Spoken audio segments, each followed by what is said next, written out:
Oke teman-teman investor, selamat datang. Hari ini kita akan berperan layaknya seorang mentor. Kita akan bedah tuntas sebuah perusahaan, yaitu PT FKS Multi Agro, yang di bursa kodenya FISH. Yuk kita singkirin dulu grafik harian yang naik turun itu.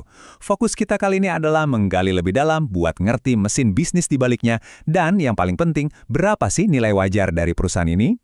Agenda kita hari ini simple aja. Pertama, kita kenalan dulu sama bisnis intinya. Terus, kita oprek laporan keuangannya dan aksi stock splitnya. Setelah itu, kita adu valuasinya dengan para pesaing, dan puncaknya, kita cari tahu apakah harga sahamnya sekarang itu sepadan dengan nilai fundamental perusahaannya. Oke, langkah pertama kita harus benar-benar paham siapa sih FKS Multi Agro ini. Mereka ini bukan sekedar nama di bursa loh, mereka ini pemain super penting dalam rantai pasok pangan di Indonesia. Coba deh kita lihat model bisnis mereka. Ini bukan cuma satu perusahaan biasa, tapi ibaratnya sebuah ekosistem yang terintegrasi penuh. Mereka ngontrol semuanya, mulai dari logistik di pelabuhan, pemrosesan bahan baku, sampai produknya didistribusikan. Inilah mesin uang mereka yang sebenarnya. Jadi, intinya apa sih? Mereka berdiri di atas 3 pilar bisnis yang kokoh: perdagangan, logistik, dan manufaktur. Mereka ini pemasok utama bahan-bahan vital kayak bungkil kedelai dan jagung buat industri pakan ternak di seluruh negeri. Ini bikin posisi mereka itu krusial banget buat ketahanan pangan kita. Sebuah bisnis bisa punya cerita yang bagus banget, tapi kan ujung-ujungnya angka yang bicara, ya kan? Nah, sekarang mari kita lihat rapor keuangan mereka untuk tahun fiskal 2025. Nah, disinilah bagian yang paling menarik. Coba perhatikan baik-baik ya. Ada yang aneh, tapi aneh yang bagus. Pendapatannya turun, tapi kok laba kotor, EBITDA sampai laba bersihnya justru naik semua. Sebagai investor, ini adalah sinyal yang harus kita gali lebih dalam. Oke, kalau lihat angka ini aja, penurunan pendapatan 6,2%, wajar kalau ada yang langsung cemas. Mungkin mikir, wah bisnisnya lagi seret nih, gitu kan? Tapi, eits, jangan buru-buru.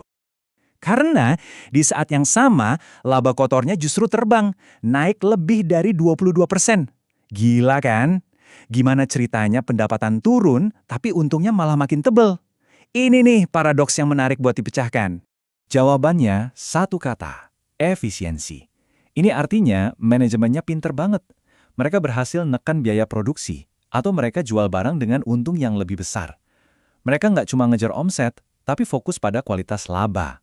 Nah, ini ciri-ciri manajemen yang jago. Oke, kita lanjut ke topik panas berikutnya yang mereka lakukan di tahun 2025, yaitu stock split 1:10. Maksudnya apa sih, dan apa efeknya buat kita yang pegang sahamnya? Nah, ini pertanyaan penting banget.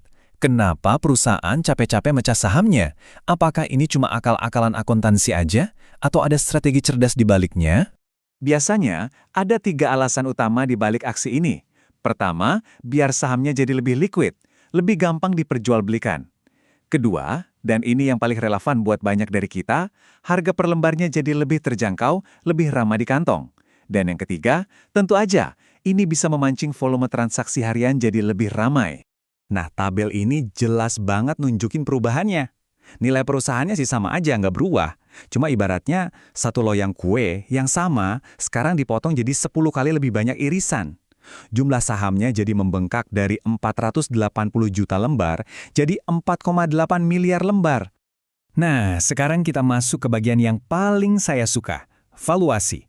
Dengan semua data tadi, kinerja yang efisien, dan aksi korporasi yang cerdas, saham FISH ini sebenarnya dihargai mahal atau murah sih di pasar? Yuk kita pakai alat ukur standar buat cari tahu.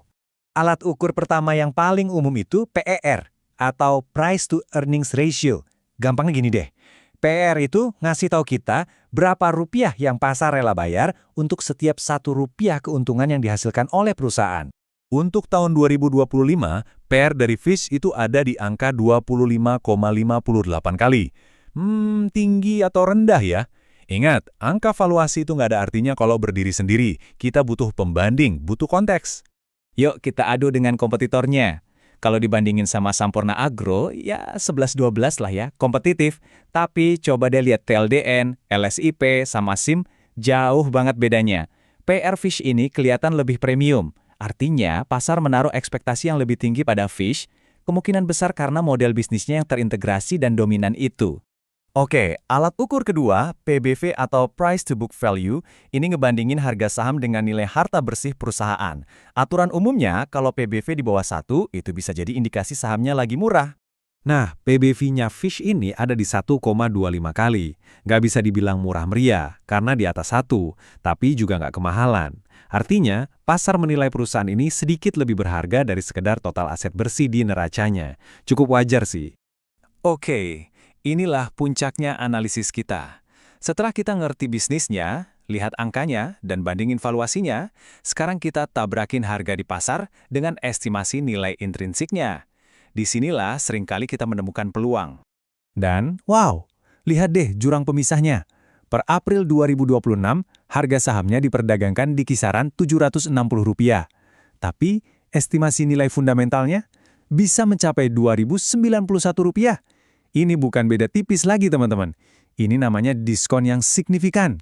Jadi, mari kita rangkum semua temuan kita. 1. Operasionalnya makin efisien, labanya makin sehat. 2. Stock splitnya berhasil bikin sahamnya lebih mudah dijangkau. 3. Valuasinya memang premium dibanding beberapa kompetitor. Tapi, yang keempat dan paling penting, ada potensi upside yang jumbo kalau pasar sadar dengan nilai aslinya. Nah, analisis kita berhenti di sini, tapi pemikiran Anda baru dimulai. Saat Anda lihat diskon sebesar ini antara harga dan nilai wajar, apa yang sebenarnya sedang dilihat oleh pasar? Apakah ada risiko tersembunyi yang kita lewatkan? Atau ini justru peluang emas yang sedang salah harga? Jawabannya ada di riset mendalam Anda selanjutnya. Selamat menganalisis.